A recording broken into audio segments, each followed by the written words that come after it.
So if you want to level up to 1500 Elo in chess, there's a few things that you can do in order to get there. So the first one that we want to talk about is an instant action. Go into your computer, to chess.com, which is wherever you play, and lengthen the time that you play from 10 minutes all the way to 30 minutes. Simple action that you can do, it will help you to think more in every chess game, and that's still considered a rapid game, so you're not actually losing any rating doing so. But we need to talk about a few topics, okay? We are going to talk about the main idea behind chess, not just like behind an opening or behind a middle game or an end game or specific place, but the main idea that concludes the game, that if I ask you right now, you don't know what it is, then this video is for you. We will talk about then the openings, and we'll also talk a little bit about avoiding blunders, middle games, and this sort of content. I assume already for this video that you do not make like one movers. That's very important. If you are making one movers, go and watch some of my previous contents. You will learn there how to avoid one movers and mistakes. Okay, let's dive deep into this. In the board, if I ask you right now, which bishop is better, which one will you pick? Will you pick the one that's on the edge of the board and controls only one? Will you pick the one that's on the edge of the board and controls just one diagonal? Or will you pick the central one, which has two diagonals that he puts pressure in? Obviously, we'll pick the central one, right? Because it controls literally more squares. It's actually very simple. All right, we'll pick this one. This one, by definition, is a little bit better than this one because of this fact. That gives us an understanding of one thing, and I want to show this to you again with different pieces. We have seen how it's true for bishops. You can see also how it's true for knights and for other pieces in general. By definition, the central knight is better than the knight in the diagonal. And why is this? The knight on the edge of the board controls just two squares, yet the one in the center controls 1, 2, 3, 4, 5, 6, 7, 8. He puts pressure into 8 squares. That makes him by definition better. Therefore, the main idea that we need to get used to in chess is that we want our pieces in our forces to put as much pressure into the squares of the opponent, basically. That means we want to put them on the center of the board, right? At the center of the board, or at least as close as they can be for the center. So basically closer to the squares of our opponent. You've probably seen how, for example, rules like rooks on the 7th rank and knights on the 5th and 6th diagonal are better. That's because these are rules that stem from the idea. We want to move our pieces as forward as possible and to have them at the center of the board. It's very important. I've just quickly pulled off, to prove this example, a game that I've played a long time ago against someone else. I won't say who. And I will ask you which side is better in this example, in this particular example, white or black? Most people will intuitively say white, and it makes a lot of sense. But they wouldn't be able to explain precisely why they think white is better. Obviously, white has a strong pawn chain, but it's an equal material. Black has a rook that's aimed against the king, and yet a lot of people will still say white. The reason that people will say white is very simple. White has a lot of pressure. It's hard to explain this, but white has placed a lot of pressure against the squares of black. He basically managed to infiltrate there a lot. Equal material, completely equal material. Notice this. And yet still white is much better because of this. He has like a 3 pawn chain that is aimed against black. Black's bishop is in the 8th rank, unable to basically move. He has a knight on d5. He has 2 rooks aimed against the black king. It's a relatively very good position in terms of activity for white. That tells us that you need to look when you're playing chess for one word: activity.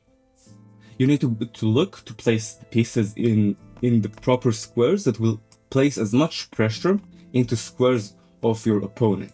That's the main idea behind chess, and that's the main idea behind the moves that you're going to make from now on. How do we put this into action? We ask one question: how can I get to the squares of my opponent? And that's what you're going to ask from now on.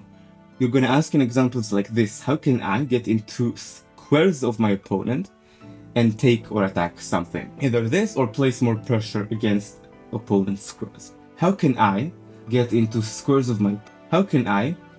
my opponent's side of the board and take or attack something? If I visibly don't see a move that I can do that will do this, what I look for is to move the least active piece and make it the most active. You can see, for example, in here, white realized that I can't really make any other offensive move. So what I've done is I took the least active piece, the rook on h1, and I just moved it to g1. As simple as it is. This game happened in a very high level. On the lower levels, what it will usually lead to is your opponent just making a blunder or a piece miss, and will lead to you then winning material. On the higher levels, they will not miss material, but it will let you then have a very, very strong attack. You will see now how this is playing into action, and again, all that I think about is I want to progress pieces towards the center of the board or towards the side of the enemy king and try to sort of form an attack. I don't know exactly what I will do, but I know that I need to be more active against the enemy king. I went a few steps back to show this. So pawn to g4. Computer says it's actually an inaccuracy because he wants h4, but fine. This is not the main thing about him. b5 happens, my opponent tries to do the exact same thing, progressing to my side of the board. b5, h4, and he does h6. I'm actually a little bit happy. Even though the computer says, I know you can't see it, but the computer says that he's actually a little bit better, and yet I know that in this position I was actually very happy because I managed to now hold against a player who was way, way better than I am. Bishop to e2. This is the best move, and the reason is because the bishop is the least active piece in this example. If you remember, all I ask before every move is how can I progress towards the opponent's side of the board and attack something? Or if I don't find an answer for this, what I just do is I ask, what is my least active piece and how do I make it more active? That's why the move bishop to e2 happened, supporting my pawns. Bishop to d7 does the exact same thing, and now a4 happens. a4, b5, knight to d5, and then it does rook to b8. And in here I noticed something, because the move rook to b8, is it like developing a piece of my opponent? Does it make like an inactive piece active, or sort of like progress into my end? And that's why this is marked as a mistake by the computer also.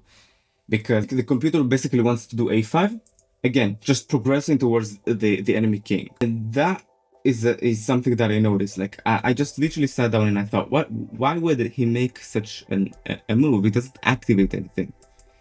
And I start to notice a difference. I do f5, again, just progressing towards the enemy king and trying to attack something. I also noticed just in there how strong my knight is, and just something that I've done. And in here, my opponent does knight to e5. And this is the first moment that I start to notice that I'm maybe a little bit better. Because the move knight to e5, yes, it progresses a piece, but towards the center, but it blocks the bishop. You notice how now the bishop cannot put pressure against these squares, where beforehand it could. Computer against, and that, by the way, is stopped. Moves like this are stopped when you ask, what is my least active piece and how can I make it more active, or how can I progress towards the opponent's side of the board and take or attack something? And g5 happens, he does h5. And in here, again, I did not think about anything else but just how can I take the least active piece and make it a little bit more active.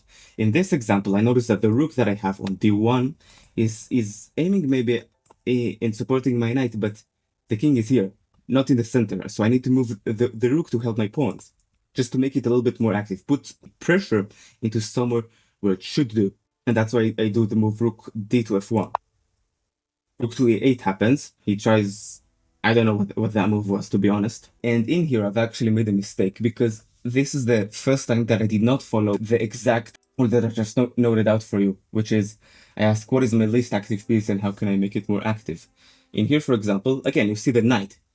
This time it's the knight which is not active. I need to just put it more closer to center so that it could control more squares. I've done f6 instead, which is why this is a mistake, because I had the knight move that could have been done. And in here, I was very fortunate because my opponent actually blundered. First time, and it's a very strong opponent. I know the opponent that I'm playing against. He's better than I am. He has way more years of experience above me. First time that it happens. My opponent has bishop to h8. Blocks completely the bishop. This bishop is out of game. For the first time. And again, all that I do is I think, what is my least active piece and how can I make it more active? This time I have two.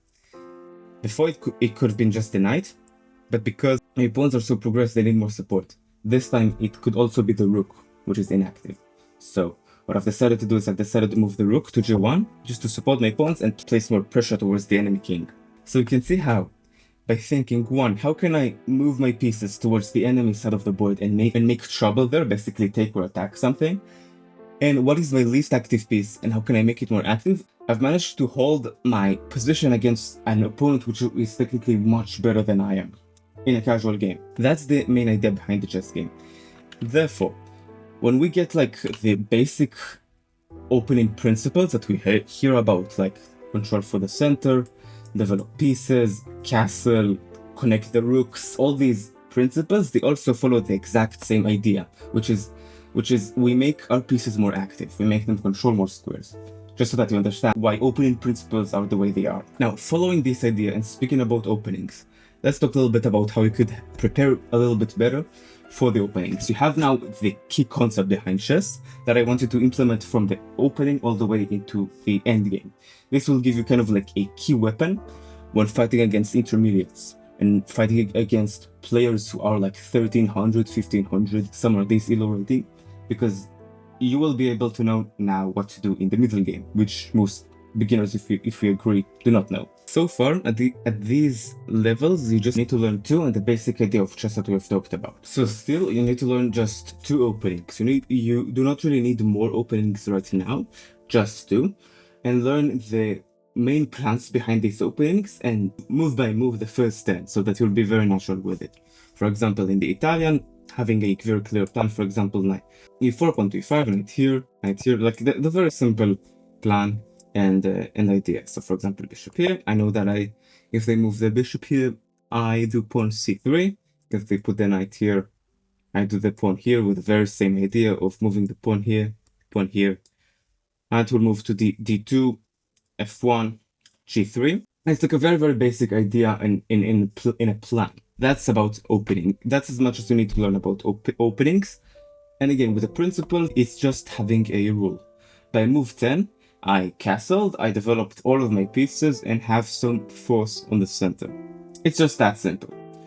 The main thing I want you to take from this video is the idea of activity, because this is giving you now the weapon that most intermediates don't have. If you have any questions, leave them in the comments. I will do my best to answer all of them.